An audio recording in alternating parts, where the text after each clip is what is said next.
मंगलम भगवान वीरो मंगलम गौतम प्रभु मंगलम स्थूल भद्राध्या जैन धर्मोस्तु मंगलम।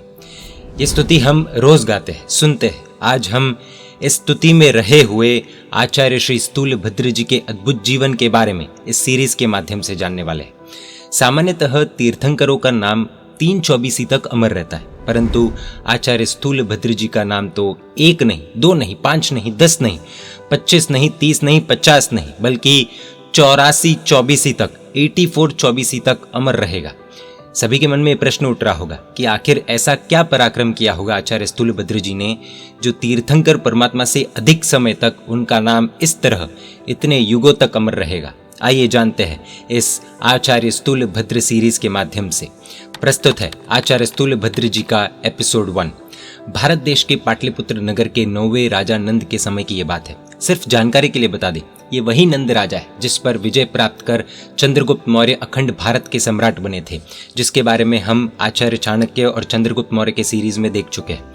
पहले हुए नंद राजा के कल्पक नामक मंत्री के वंश के कुल तिलक समान शकटाल नाम के मुख्यमंत्री थे, जो अत्यंत ही न्यायप्रिय और बुद्धि निधान थे। उन महामंत्री की लक्ष्मीवती नामक शीलवान पत्नी थी। शकटाल महामंत्री के 2 पुत्र थे। बड़े पुत्र का नाम स्थूल भद्र था, जो अत्यंत ही बुद्धिशाली, तेजस्वी और रूपवान थे, और छोटे पुत्र का नाम श्रीयक था, जो अत्यंत ही कर्तव्यनिष्ठ और पराक्रमी थे।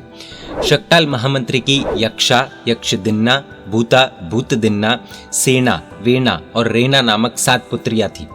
सबसे बड़ी पुत्री यक्षा की विशेषता ये थी कि वो कुछ भी पाठ एक बार सुनती तो वो उसे बराबर याद रह जाता था। दूसरी पुत्री यक्षदिन्ना कोई भी पाठ 2 बार सुनती तो वो उसे याद रह जाता, और इसी प्रकार तीसरी, चौथी, 5वीं, 6ठी और 7वीं पुत्रियों को 3 बार, 4 बार, 5 बार, 6 बार, 7 बार कोई भी पाठ सुनने से वो याद रह जाता था। आज हमारे बच्चों में भी शायद ये शक्ति हो सकती है, पर उनके लिए टाइम माता पिता के पास नहीं है। उसी नगरी में कोशा नामक एक वेश्या रहती थी। मंत्रीपुत्र स्थूल भद्र उस कोशा के रूप और सौंदर्य में अत्यंत ही आसक्त बना हुआ था, यानी कि मोहित था। सरल भाषा में कहे तो उसके पीछे पागल था। अतः यौवन उम्र में प्रवेश करने के बाद वो उस कोशा वेश्या के घर पर ही रहने लगा। समय का प्रवाह आगे बढ़ने लगा और देखते ही देखते 12 वर्ष का लंबा समय बीत गया, परंतु स्थूल भद्र अभी तक तृप्त नहीं हुआ था। महापुरुषों का वचन है कि ये भोग तो अनर्थों की खान है। भोग का गुलाम बनकर अनेक आत्माओं ने अपने जीवन को बर्बाद किया है। ज्ञानी गुरु भगवंत कहते हैं कि व्यक्ति भोग को नहीं भोगता है, किंतु वो भोग ही उसके जीवन को समाप्त कर देता है। भोगों से मिलने वाला आनंद थोड़े समय के लिए ही होता है। जिस प्रकार खुजली के दर्द को खुजलाने पर पहले आनंद की अनुभूति होती है, परंतु बाद में खुजलाने से होने वाली पीड़ा का ही अनुभव होता है। बस इसी प्रकार हम जैसे जैसे इन भोग सुखों का अनुभव करते हैं, वैसे वैसे भोग संबंधी हमारी भूख दिन प्रतिदिन बढ़ती जाती है। खैर, स्थूल भद्र का छोटा भाई श्रीयक उम्र में छोटा होने पर भी अपने कर्तव्य पालन के प्रति अत्यंत ही जागरूक था। इसके परिणाम स्वरूप उसने नंद राजा का विश्वास प्राप्त किया और नंद राजा ने उसे अपना अंग रक्षक यानी कि बॉडीगार्ड बना दिया। उसी नगरी में वररुचि नामक व्यक्ति रहता था। उसके पास अद्भुत कवित्व की शक्ति थी, यानी कि कविताएं लिखने की, बोलने की शक्ति थी। राजा से प्रशंसा एवं इनाम पाने के लिए वो हर रोज नए नए 108 काव्यों की रचना करता और राजसभा में जाकर उन काव्यों को राजा को सुनाता था।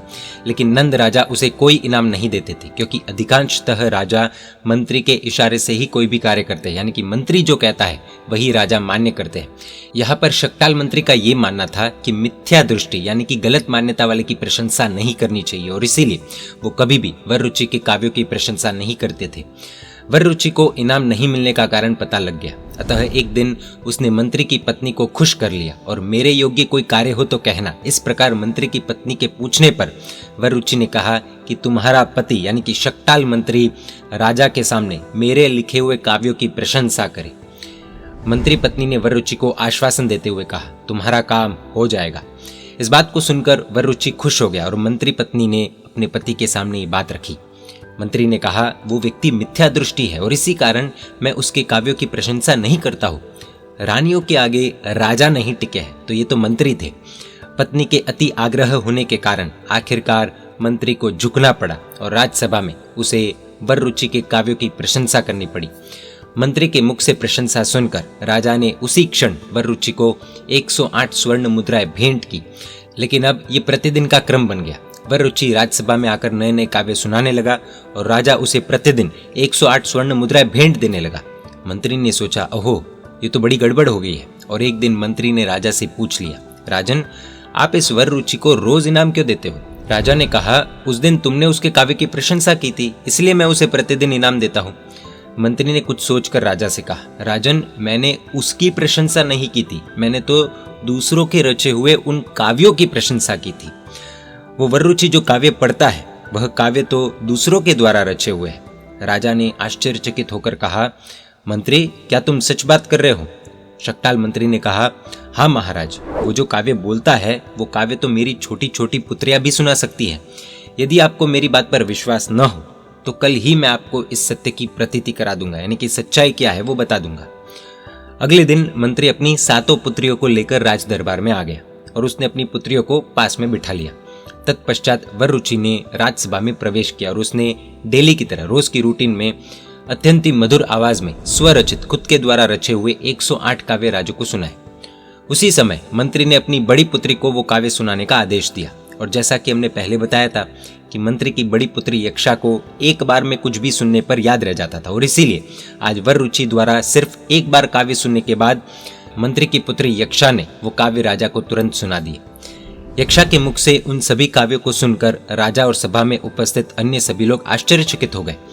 दूसरी पुत्री यक्षदिन्ना ने वररुचि से एक बार सुन लिया था और अब बड़ी बहन यक्षा से भी वही काव्य दूसरी बार सुन लिए थे और इस पुत्री को 2 बार सुनने पर कुछ भी याद हो जाता था। इसीलिए राजा के समक्ष तुरंत वही काव्य सुनाए और ये देखने के बाद राजा के आश्चर्य का पार नहीं रहा।